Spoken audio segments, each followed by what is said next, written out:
अब बहुत बार आप कहते हो दीदी माँ हमने तो सुना हुआ है उल्टा सीधा जामिए खेत पड़े, वो बीज जो है उल्टा सीधा डालो।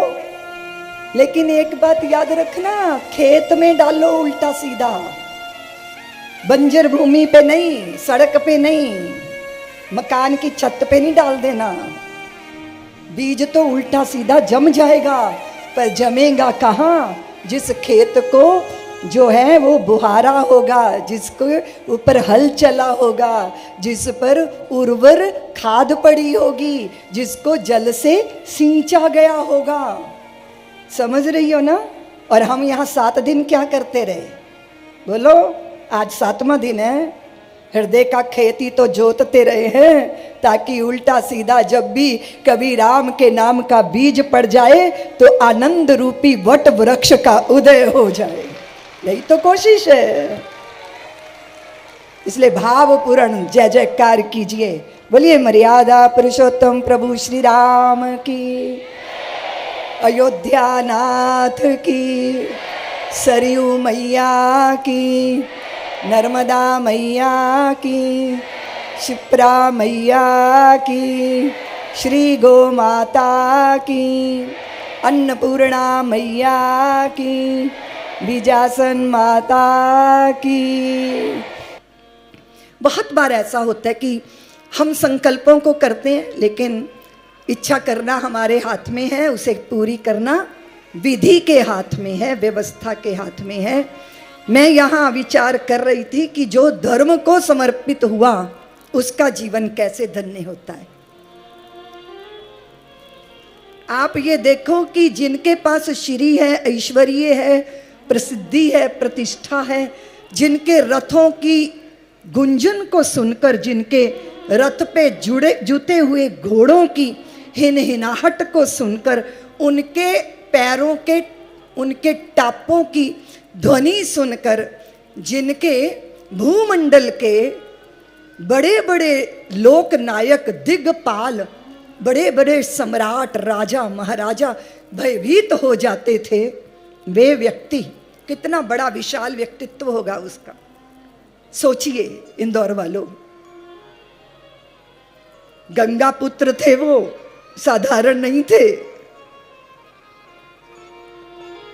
हस्तिनापुर के सिंहासन के साथ प्रतिबद्ध।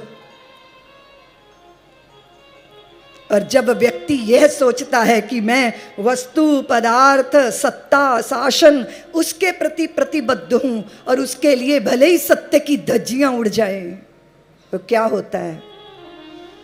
गंगा पुत्र देवव्रत थे वे, और एक बार अपने पिता को अनमने देखा उन्होंने और पूछा, पिता आप अनमने से क्यों हैं? आपके चित्त में ये व्याकुलता क्यों है? आपके मन में ये चुप्पी क्यों है? आपका चेहरा श्रीहीन क्यों है? आपका चित्त मलान क्यों है? आपका मन विचलित क्यों है? आपकी आंखें बीत गई क्यों लगती हैं? पिता ने तो रहस्य नहीं बताया, किंतु मंत्रियों ने बताया कि आपके पिताश्री का चित्त घायल है, उनको प्रेम रोग लग गया है। सत्यावती के वाणों, नयन वाणों से उनका हृदय विद गया है। सम्मुख जाके खड़े हुए, पिता के पास गए याचक बनकर, और वो चतुर शिरोमणि सोचता है कि हाय हाय, कल इनके पिता आए थे और आज पुत्र आ गया। तो देवव्रत ने कहा, मैं आपकी पुत्री की याचना अपने लिए नहीं, अपने पिता के लिए, उन्हें मैं अपनी मां बनाना चाहता हूं। तो उनके पिताजी ने कहा कि मैं ये कैसे स्वीकार कर लूं? मैं कैसे स्वीकार कर लूं देवव्रत? मेरी पुत्री की कोख से जन्मे पुत्र ही हस्तिनापुर के सिंहासन पर आरूढ़ होने चाहिए, शर्त है मेरी। देवव्रत ने कहा, मुझे स्वीकार है। तो वे बोले कि तुम्हें स्वीकार है, पर अगर तुम्हारे पुत्रों ने दावा किया तो सिंहासन पर, उनकी गारंटी तुम कैसे दे सकते हो? तो वे बोले कि मैं विवाह करूंगा ही नहीं, संतानें जन्मेंगी ही नहीं, ये धर्म संकट पैदा ही नहीं होगा। जब उन्होंने ब्रह्मचर्य को धारण करके जीने की प्रतिज्ञा की तो आकाश में बिजली कड़कने लगी, देवता अचंभित हो गए, दिशाएं आश्चर्य में डूब गईं। ये प्रतिज्ञा तो भीषण प्रतिज्ञा है, और वे भीषण प्रतिज्ञा करने वाले देवव्रत भीष्म हो गए और भीष्म पितामह हो गए। इतने धर्म धुरंधर, इतने वीर, इतने योद्धा, इतने बलशाली, इतने तेजस्वी, इतने ओजस्वी, साक्षात भगवती गंगा के पुत्र, लेकिन वो पड़े हैं मृत्यु के समय में शरशैया पर, बाणों की सेज पर, मृत्यु की प्रतीक्षा में। विदा है पूरा शरीर, इस पार से उस पार चले गए हैं बाण, सारा शरीर बाणों से विदा है। वो मृत्यु की प्रतीक्षा हो रही है वहां बाणों की शैया पर, और यहां जानकी के अपहरण के समय जिस मांस भोजी जटायु ने प्रयत्न किया जानकी की रक्षा का, अंतिम समय में वे कहां हैं? वे कहां हैं? श्री राम की गोद में, श्री राम की गोद में। लोचनों से अश्रुओं का विमोचन हो रहा है, और श्री राम दयाद्र होकर करुणा से द्रवित होकर कहते हैं, तात मैं आपको जीवन दे दूं, मैं आपको जीवन दे सकता हूं, मैं आपको जीवन दे सकता हूं। जटायु महाराज ने कहा, प्रभु जिस सौभाग्य के लिए आपके पिता श्री तरस गए,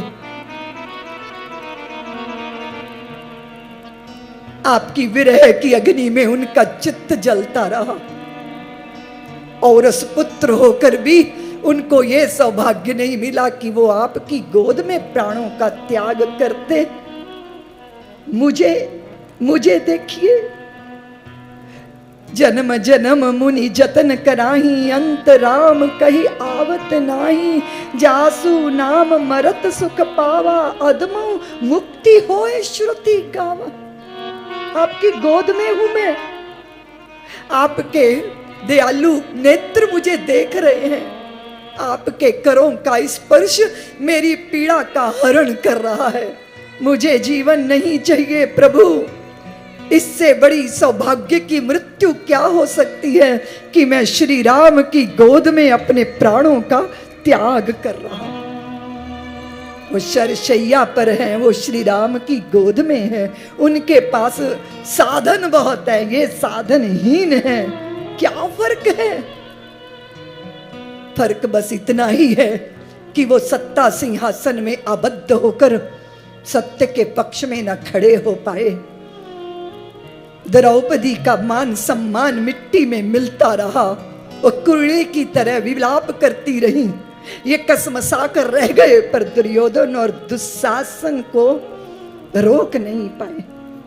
शरशैया पे प्रतीक्षा करनी पड़ी मृत्यु की, और ये साधनहीन होकर आर्यवर्त की नारी के सम्मान के लिए विश्व की दुर्दमनीय शक्ति श्री लंका के लंकेश्वर, जिसके देवता पानी भरते थे, उसकी चंद्रहास खड्ग को देख के भी घबराए नहीं, चोंचों से पंजों से प्रहार करके उस दस्यु को अपमानित शब्दों में बोले, प्रतिकार किया।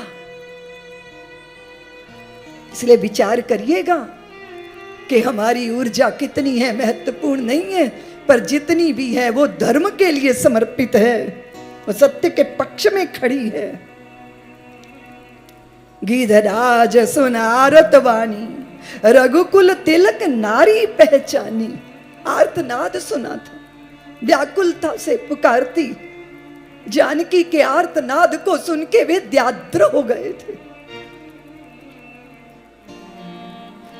श्री राम कथा की एक एक पात्र जीवन के लक्ष्य को स्पष्ट करता है। ये मत कहिएगा हम साधन संपन्न नहीं है, यहाँ साधनों से बात होती नहीं है। ये भावना की पवित्रता और भावना में स्पष्टता ये जरूरी है। और जब वो जीवन में आता है तो जीवन धन्य हो जाता है।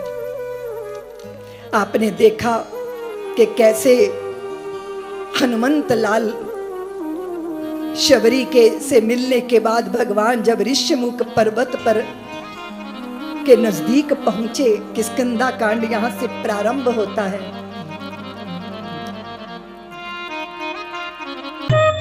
सब्सक्राइब करें साध्वी ऋतंभरा जी के YouTube चैनल को और हमारे वीडियोस को सबसे पहले देखने के लिए बेल आइकन को दबाना ना भूलें।